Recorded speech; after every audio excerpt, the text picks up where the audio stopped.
Hey, what is going on, everybody? This is East Tactics coming at you with another video.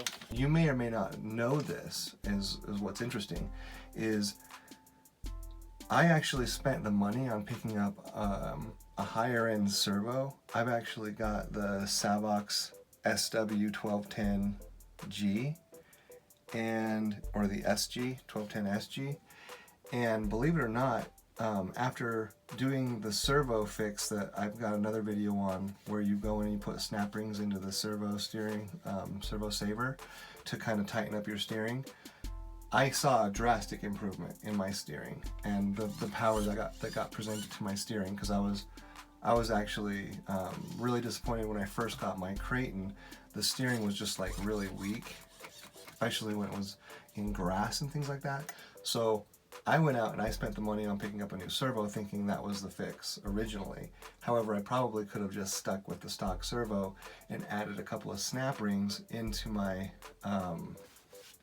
Servo Savor, and that would have been the fix I needed. However, I sort of, before that, I had bought a higher end or higher quality servo. So anyway, the thing that I'm getting at ultimately is this servo is actually capable of taking 7.4 volts of power to it. And believe it or not, the stock ESC, the BLX 185, it outputs 6 volts to the system here. And so I'm actually underpowering the potential of this upgraded servo, and didn't even realize it until I was speaking to the gentleman who was selling that higher end fan, because he was saying that you can either run his fans off a external battery, a 3S battery, or you can run his fans off of the ESC. But his fans, like I said, they're really big and they're kind of meaty. They are 12 volt fans. Those are like insanely powerful fans. So you want to run them on an external 3S battery. However, if you wanted to run them off of the actual ESC itself, then you would be only running it with 6 volts, because it would plug in just like this one. Long story short is you would be running a 12 volt fan at 6 volts, so it would be at half power. Granted, it'd probably still be spinning just as fast as this one and probably be better even if you plugged it directly into your ESC. But he did say that if you're able to turn up the BEC inside of your ESC, and basically what the BSC is, I forget the exact words for it, but I'll put it at the bottom of the screen, what it stands for. The ESC comes with an internal BEC, which regulates it, this particular model, at 6 volts. And you can buy like the higher Max 6 ESC, and what you'll find is that it's got an option to up the internal BEC to your choice of 6 volts or 7.4 volts. If you're running the system off of 6 volts, then you're only getting somewhere around 222 ounces of torque from this ESC. However, from this servo.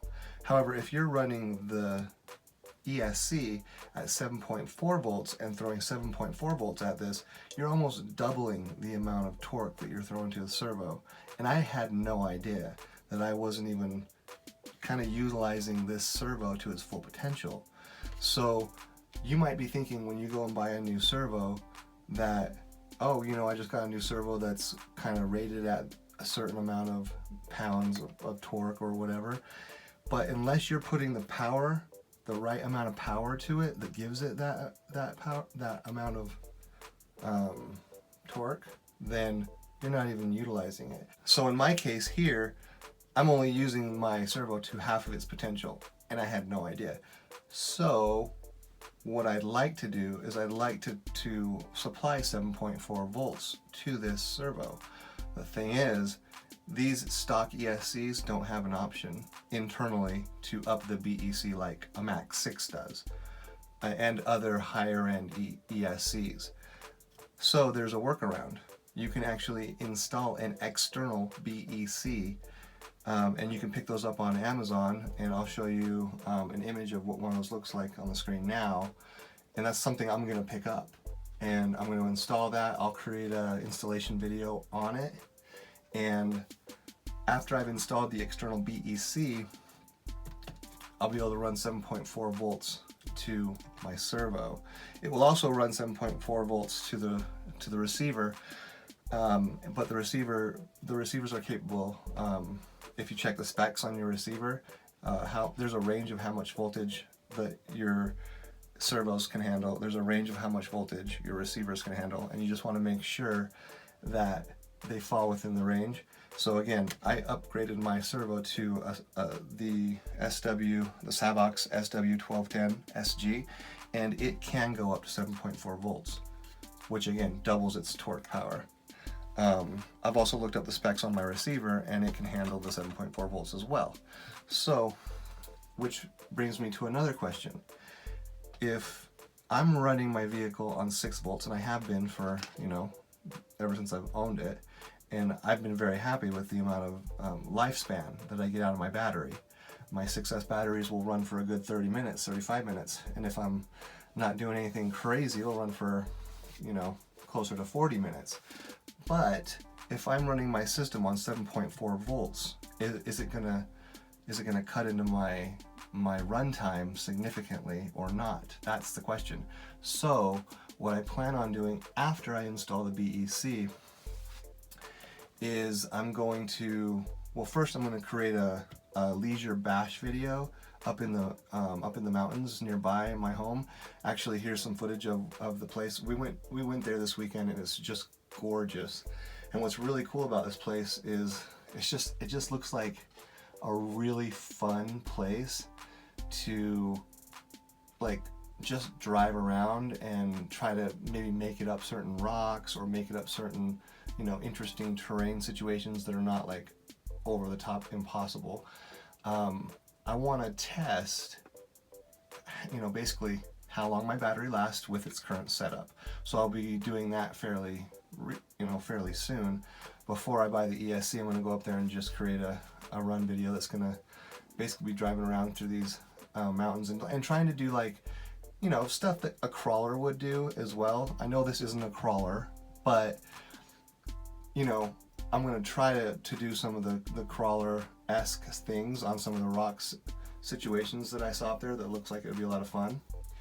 And basically I'm going to time it on my watch, and we're going to find out exactly how much runtime you get when you're running your system on 6 volts. And then I'm going to install the BEC, and we're going to do the same thing, go back up there or go somewhere else similar, and we're gonna test the runtime, but we're also gonna test how much better this thing crawls over rocks and things like that when it's got a ton more power being presented, almost double the power being presented to the steering. And that's gonna contribute quite a bit to how well it can drive up rocks, turn itself while it's kind of trying to crawl up things and just different types of terrain. It's gonna make a difference. And we're also going to find out whether or not the runtime is cut dramatically or if it's just a little bit. So subscribe to my channel, because those are some of the future videos that I have in the works. I also plan on I actually have a bunch of videos that I want to make that are just going to be really useful for some of the beginners that are new to the hobby. I've got basically a list of things that I want to cover, I won't go into the details on what they are. Long story short, I've got a lot of stuff in the works that's basically that I want to create a video on. So anyway, that was the majority of what I wanted to talk about in this video. Since my fan's broken and I wanted to take it out bashing, I couldn't. I went ahead and me and my family went to a local disc golf course, and I just filmed footage with the Insta360 1R. Anyway guys, that wraps up this video. I really appreciate you watching my stuff. Check out my library for a bunch of really cool tactics when it comes to these high-end RCs, and I will catch you guys next time. East Tactics out.